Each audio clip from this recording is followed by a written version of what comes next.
Hey Ronnie, hope you are well. So by this point you would have read chapter 8 of The Picture of Dorian Gray. If you haven't gotten to it, you should probably read that first and then jump back to this video. Because in this video I'm going to talk about what happened in this. You would have seen that Dorian found out about Sybil's death through Henry. He came over after the fact that Dorian had already tried to seek out penance for what he did to Sybil when they had fought. So you would have seen at the beginning of this chapter that he tried to write a letter to her saying that he would indeed marry her, as if that is just going to sweep everything under the rug that he had done. And he again tries to do this towards the end of the chapter, as you would have seen, with him just going to the theater with Lord Henry despite what has just happened. So I did do a couple of analyses of certain quotes. So I'm going to take a look at some major quotes that I highlighted for you that I thought were super important. I'm just going to scroll down whenever I go through each quote. This quote is dealing with where Henry initially talks to him at the beginning, and he hasn't quite found out yet that he had killed her, or that he had led to her killing herself. So when Henry comes over and asks him like what went down with him and Sybil, he asks him, did you make a scene with her? So I feel like these words are chosen on purpose because you will see that Dorian's life will quite literally become a work of art after he begins to transform.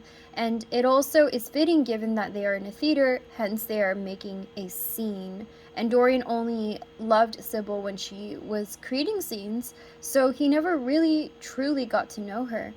And then again, let's see. Oh, so this was the part in the story where Dorian was saying he couldn't bear to see his soul becoming so hideous. And it's kind of funny because he's being quite literal here.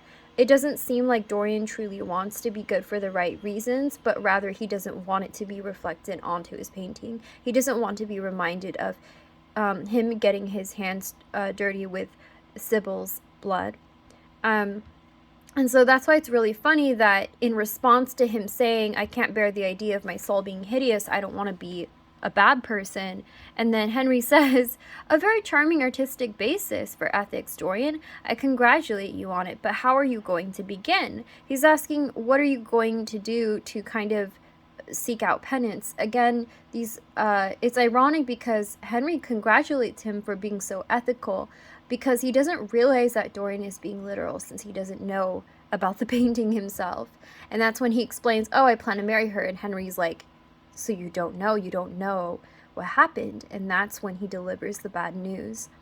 So then he explains to Dorian that there is going to be an inquest, and an inquest was a formal investigation into someone, usually to find the cause of their death. So that is what an inquest is, in case you were wondering. Let's see. Oh, and this is where the author again is discussing Sybil's acting, but again, it might not be as literal as it might not mean.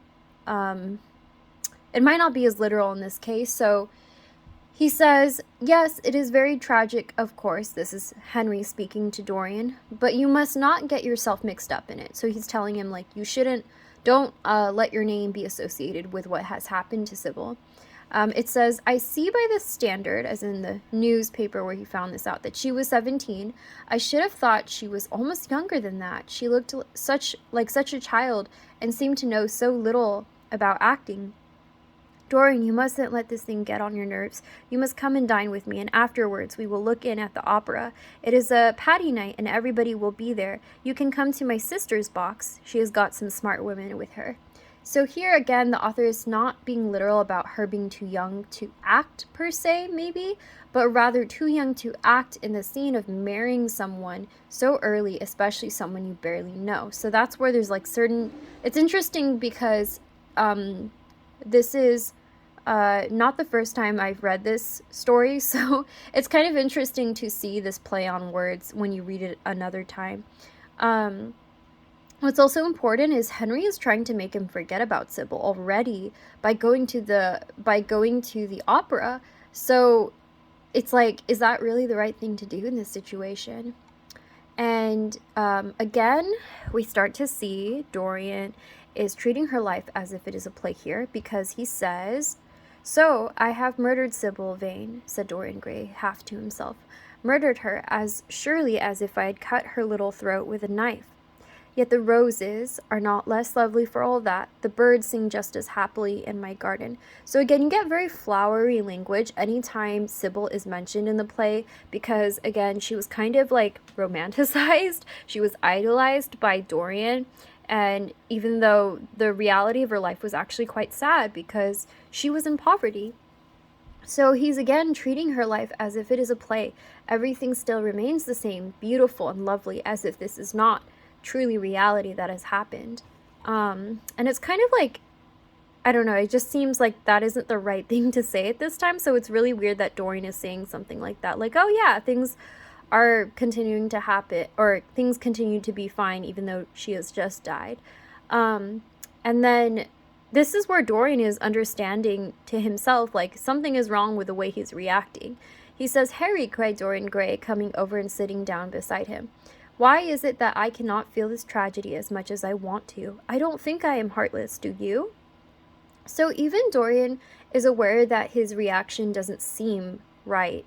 It doesn't seem the moral way to react to something. This is just the starting point of him transforming, because he is pretty aware of it at this point in time. He hasn't completely been in denial as of yet. This is again him treating her life as some kind of play. He says, "It seems to me to be simply like a wonderful ending to a wonderful play. It has all the terrible beauty of a Greek tragedy, a tragedy in which I took a great part, but by which I have not been wounded." So it's really interesting, because another major theme that you will see throughout this story is to take part in your art, but to also enjoy the art. Like, you are kind of involved in your art, but you're not in terms of like the aesthetic movement. So it's kind of interesting that that is mentioned. Let's see. Oh, so this is where they're discussing how Sybil will never be able to act again. It says, "No, she will never come to life. She has played her last part, but you must think of that lonely death in the tawdry dressing room simply as a strange lurid fragment from some Jacobean tragedy, as a wonderful scene from Webster or Ford or Cyril Tourneur. The girl never really lived, and so she has never really truly died." So this is this is Henry talking to Dorian, by the way. He is basically telling Dorian, like, she never really truly died if she never really truly lived. But it's really interesting, because to me it's like, did she really never truly live if we are only seeing things from their perspective? Maybe she never really truly lived in their life because they never allowed for her to live in their lives, because they only saw her from when she was acting. So Sybil is again someone who is seen as someone who didn't truly live her own life, simply because she invested most of her life into these fictional characters, but for financial reasons,